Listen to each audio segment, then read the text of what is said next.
Cincinnati football has had some great coaches over the last few decades, such as Brian Kelly, Mark D'Antonio, and more recently Butch Jones.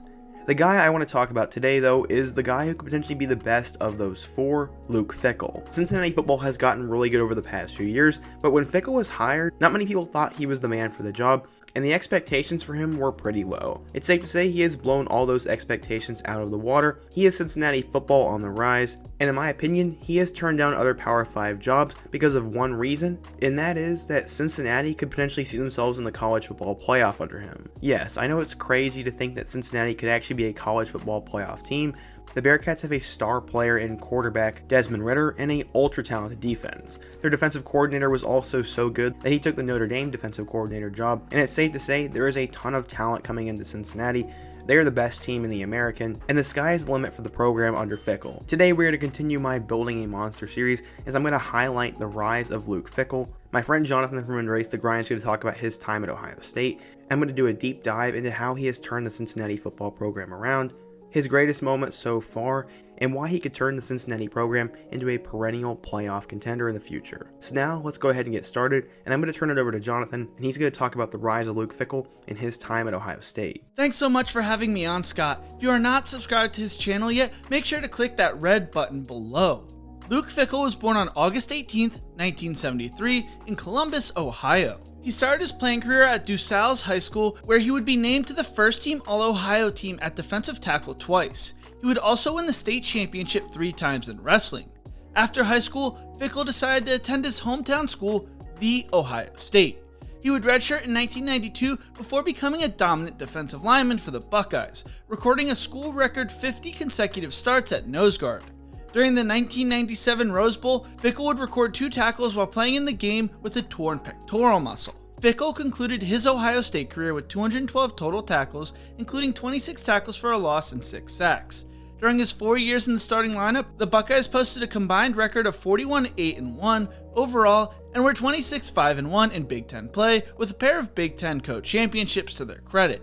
After graduating from Ohio State with a degree in exercise science, Fickell would go undrafted in the 1997 NFL Draft and sign with the Saints as a free agent.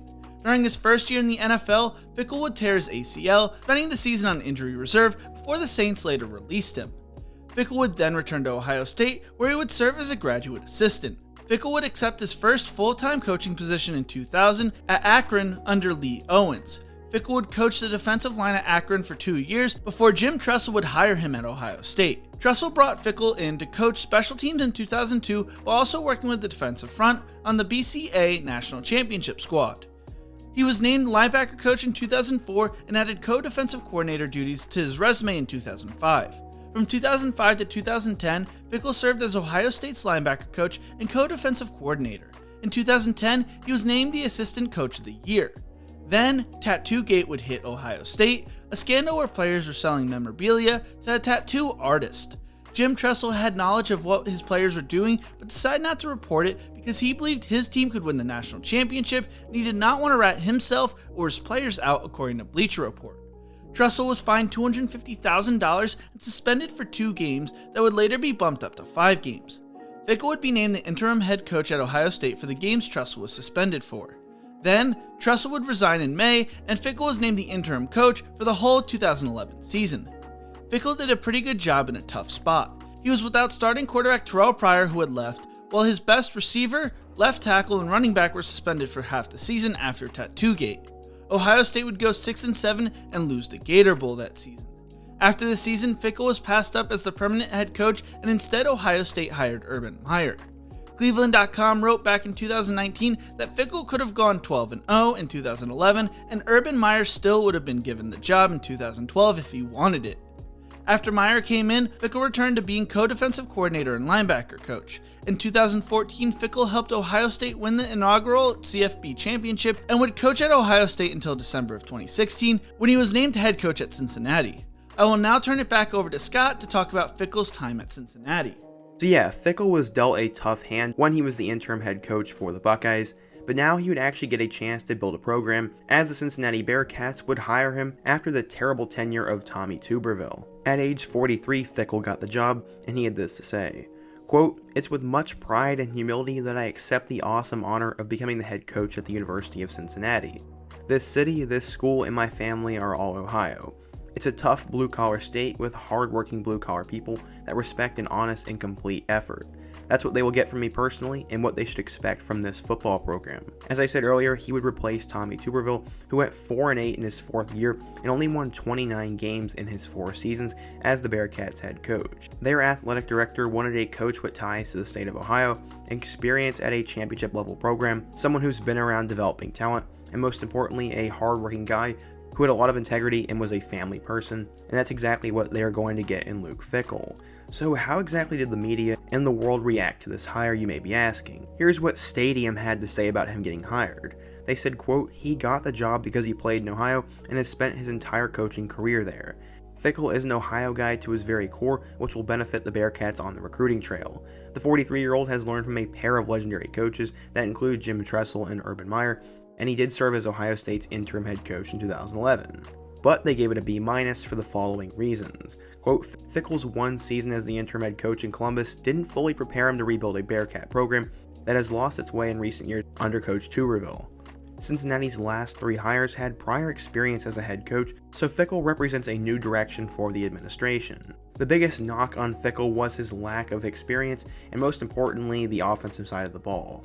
He was always seen as a defensive-minded guy, but in modern college football, defense, you have to have an explosive offense to win games, and some people were very skeptical. The general narrative was that he was an average hire, and by no means could he potentially be an elite coach.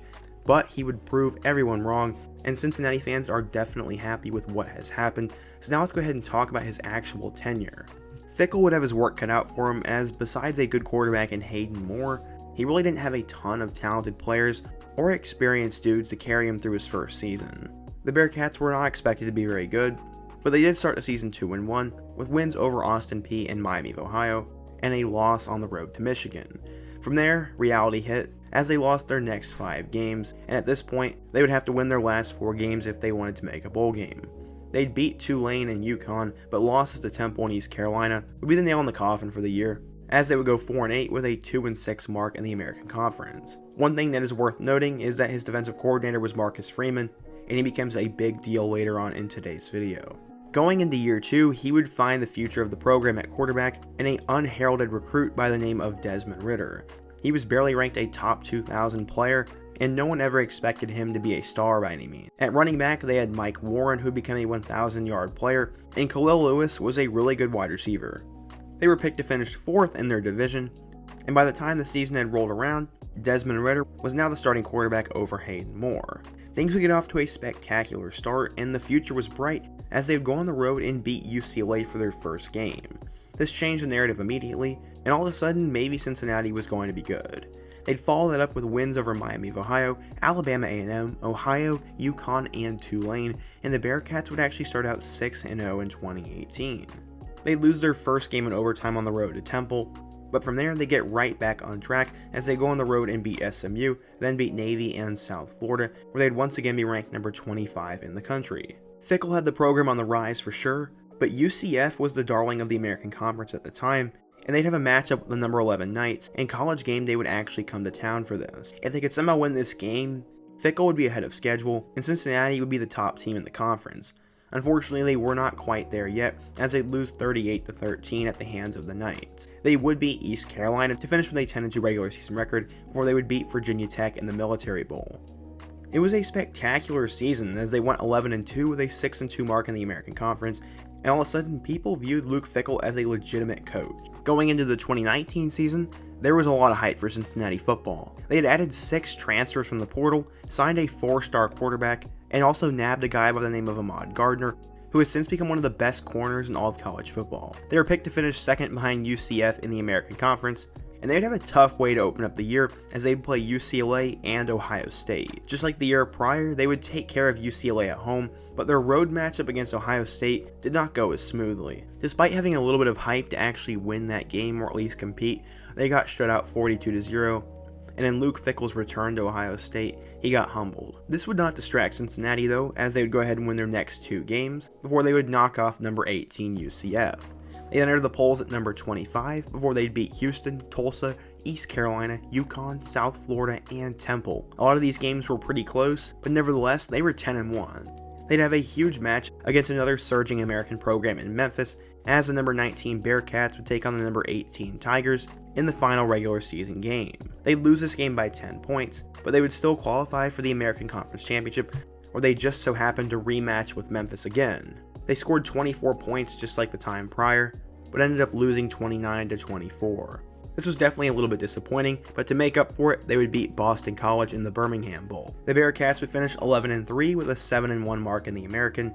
Marcus Freeman was becoming a big name as a defensive coordinator. Cincinnati had a lot of young stars, and most importantly, Fickell was now seen as a legitimate Power 5 coach, and he could get nabbed by a bigger program. Mark D'Antonio was a former Cincinnati coach, and he really made a name for himself at Michigan State. After he retired at a fishy time, the Spartans were in need of a new head coach. They are apparently down to Robert Saleh, who is with the San Francisco 49ers, Mel Tucker from Colorado, and Luke Fickell from Cincinnati. No offer had been extended just yet, but the job was Fickell's if he wanted it. He of course considered it, but Fickell was very concerned about the culture at Michigan State, especially with some of the off-the-field stuff that had been happening, and just the overall vibe from the campus. He was not a big fan of that, and I guess did not want to be a coach there, so he turned the offer down. He said, quote, "The bottom line is, first and foremost, it was family. Obviously my family loves it here, and I have a unique situation with the age of my kids. I had to make a selfish decision, but I had to make a decision that was right for my family, and that is to be here. Obviously I have my own opinion on this take, as I do believe that was kind of an excuse not to take the job. But I do believe the cloud around Michigan State is what held him back from taking the job, and he had to find another way to turn it down. At least that's what I thought initially. But then I started to realize something. Luke Fickell is actually a genius. I'm going to get to that a little bit more here in a moment, but for now let's talk about the 2020 campaign. Obviously, Desmond Ridder was back at quarterback, and he became a star during the 2020 campaign. Jared Dokes was a spectacular running back, and they also landed former Alabama transfer Jerome Ford as well. Combining those two with Ridder, they had a very good run game.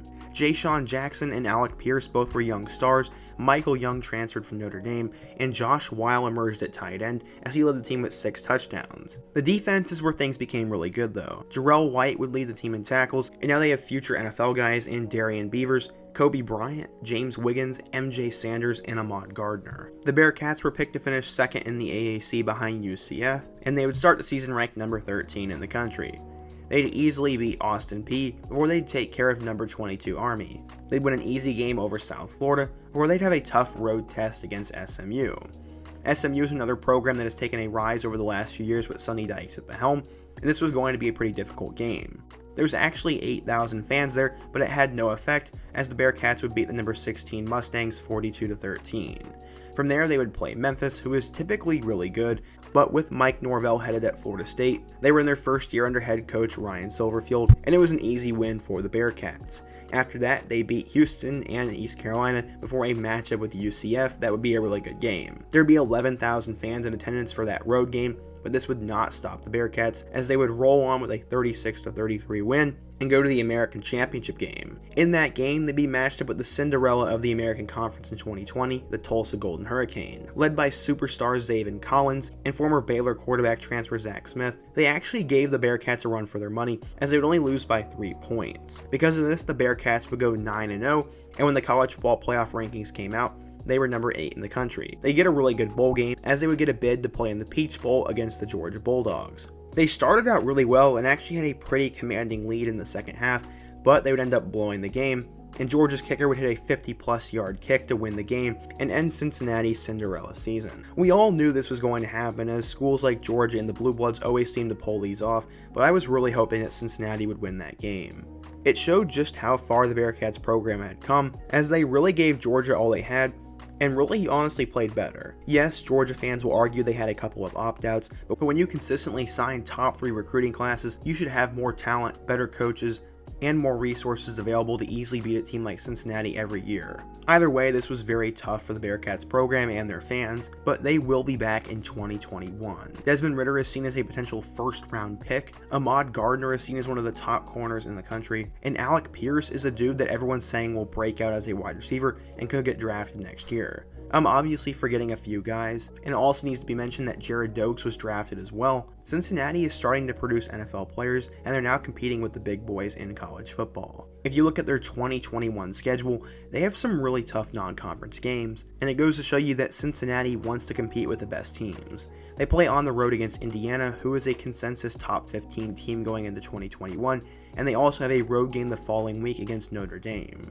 If they can win one of those two games, that'll be absolutely huge for the program, and it would give Fickell that real signature win he's been lacking. From there, their American schedule is not that difficult, as their two hardest games will be UCF and SMU. The biggest blow to Luke Fickell and his program right now is the fact that their defensive coordinator Marcus Freeman is now headed to Notre Dame. Some thought he could potentially take a head coaching job, as he was rumored to be a candidate in the Illinois coaching search, but he eventually landed in South Bend, and he is definitely good. Cincinnati had one of the best defenses in the country the last few years, and also had one of the highest scoring defenses as well. He had developed a ton of great players, and that was the heart and soul of the team. Fickell is a defensive-minded guy, but he needed to find a new defensive coordinator to take over for Freeman, and he has now hired Mike Tressel, who is the nephew of former legendary Ohio State coach Jim Tressel. He retains his offensive coordinator Mike Denbrock, who has been there all 5 years that Fickell has been in Cincinnati, and with Ritter and a lot of these guys back, I expect the Bearcats to have their best team in a long time. So as I alluded to earlier, I said Luke Fickell was a genius for turning down the Michigan State job. If he did take that job, he'd be competing with Penn State, Michigan, and Ohio State every single year for the Big Ten championship, and his ceiling is not that high. I mean, yes, he could turn that program into a consistent championship contender, but that is extremely difficult with Ohio State, Michigan, and Penn State in your division. If he stays at Cincinnati, he will have that chance. With the college football playoff expansion talks happening all the time now, many do believe that it will be expanded to at least 8 to 10 to 16 teams, and if they do, there will be guaranteed representation for a Group of 5 school. When you look at some of the top Group of 5 programs right now, you have schools like Boise State, UCF, Memphis, and Cincinnati. I do think UCF with Gus Malzahn will be a serious challenger, but right now, Fickell has the best Group of 5 program, and they have been consistently good for years now. If they do get that guaranteed spot, all Fickell has to do is keep the success that he is having right now, and they can be a consistent top 10 team, and if they can continually win the American Conference, they will get that spot a lot. From there, recruiting will go up, as he can promise recruits a chance to play on the biggest stage and win a lot of games, and then from there, the program becomes a bigger and bigger deal, the American becomes a more prestigious conference, and his accomplishments just get bigger and bigger. I truly do believe the Group of 5 will get a spot, and Luke Fickell's plan all along is to have Cincinnati competing for that spot. We will have to wait and see though, and with them losing Marcus Freeman, that is a big deal. If they can continue to have the success they've been having, and have a smooth transition after the Desmond Ritter era, then I think Cincinnati football is here to stay, and Luke Fickell is truly building a monster there. At one point, Fickell was not seen as a big-time head coach, as his interim tenure at Ohio State did not go according to plan, and not many people were super high on him when he was hired. He has since proved everyone wrong, started producing a ton of great players, has had a ton of winning seasons, and is now competing with the big boys. He turned down a Power 5 job to stay where he is at, and has a vision for the future, and could have Cincinnati football on top of the college football world someday. This is definitely all hypothetical, but I do believe it'll happen at some point. What do you guys think though? What do you think of Luke Fickell? What do you think of college football playoff expansion? And what do you think of the Cincinnati program as a whole? Be sure to let me know down in the comment section, and check out Embrace the Grind, as he really needs your help to hit 3,000 subscribers, so be sure to take a quick moment to subscribe to him, subscribe to my channel, hit that like button, and check out all my other videos in the Building a Monster series, including my one about Mac Brown in North Carolina. I hope to see you guys again soon, but until next time, peace.